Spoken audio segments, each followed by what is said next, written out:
Assalamualaikum warahmatullahi wabarakatuh.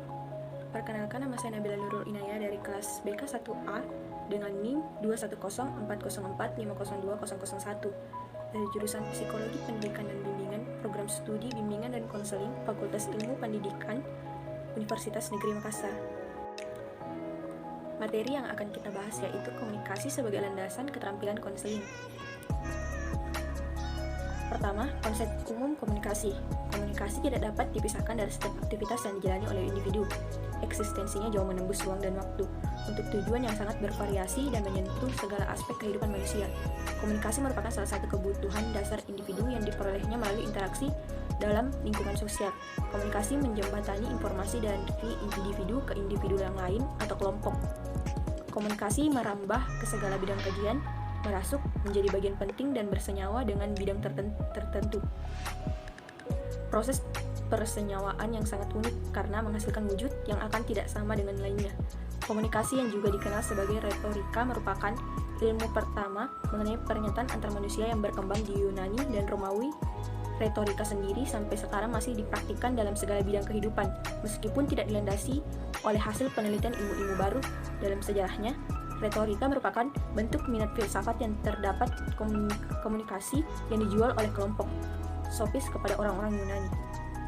Dapat diartikan bahwa komunikasi merupakan proses penyampaian pesan dari segi individu kepada individu atau kelompok lainnya. Dasar filsafat komunikasi. Filsafat merupakan usaha untuk memahami atau mengerti dunia dalam hal makna dan nilai-nilainya.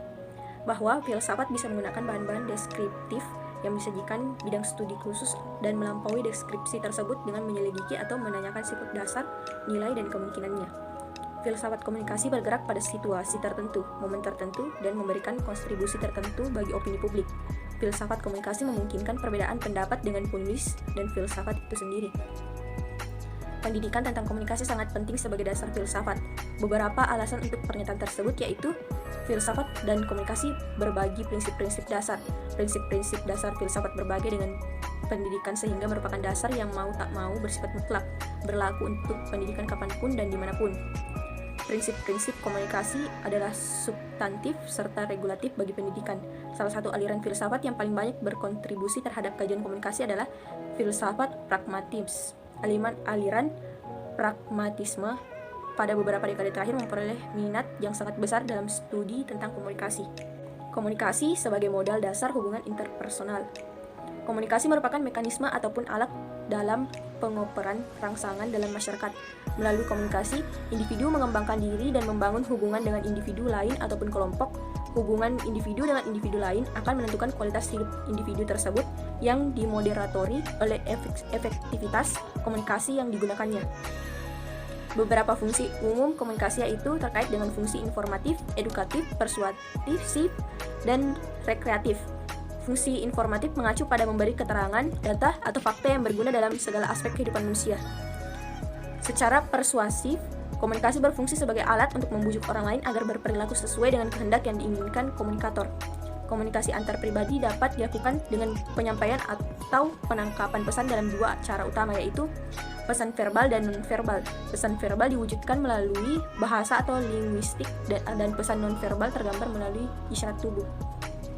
Komunikasi sebagai landasan keterampilan konseling. Tujuan utama menggunakan keterampilan konseling adalah untuk membantu konseli mengembangkan keterampilan pribadi dan inner strength atau kekuatan batin agar mereka dapat menciptakan kebahagiaan di dalam kehidupannya sendiri maupun orang lain. Dengan demikian, keterampilan konseling digunakan oleh para konselor profesional untuk membantu individu atau kelompok agar memiliki kemampuan secara mandiri memberdayakan dan menolong dirinya sendiri. Pemakaian keterampilan konseling oleh konselor dibagi menjadi 5 tujuan yang berbeda yaitu supportive listening, memberi konseli perasaan dipahami dan diafirmasi, mengelola situasi bermasalah, problem management, mengubah keterampilan-keterampilan buruk konseli yang menciptakan masalah bagi konseli dan mewujudkan perubahan falsafah hidup. Fungsi dan peranan guru. Komunikasi vokal konselor dapat menyampaikan tentang apa yang dirasakan dan seberapa responsif konselor secara emosional memahami perasaan konseli. Komunikasi vokal mencakup 5 dimensi yaitu volume, artikulasi, nada, penekanan, dan kecepatan berbicara.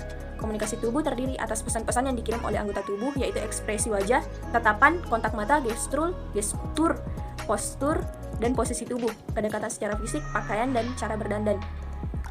Secara garis besar, komunikasi tersebut melibatkan aspek verbal, vokal, tubuh, sentuhan, dan tindakan dengan penekanan-penekanan yang spesifik pada masing-masingnya.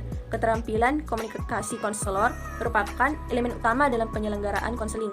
Penguasaan keterampilan komunikasi akan mendukung efektivitas penggunaan sejumlah keterampilan konseling lainnya dan sekaligus mendorong kesuksesan konselor dalam penyelenggaraan konseling. Kesimpulannya, konselor dihadapkan pada berbagai tantangan berupa tuntutan untuk membantu perkembangan dan pengembangan individu serta pengentasan permasalahan individu.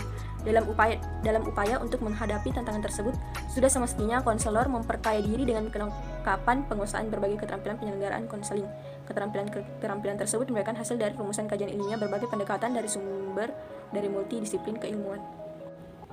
Itulah tadi pemaparan dari saya. Sekian dan terima kasih.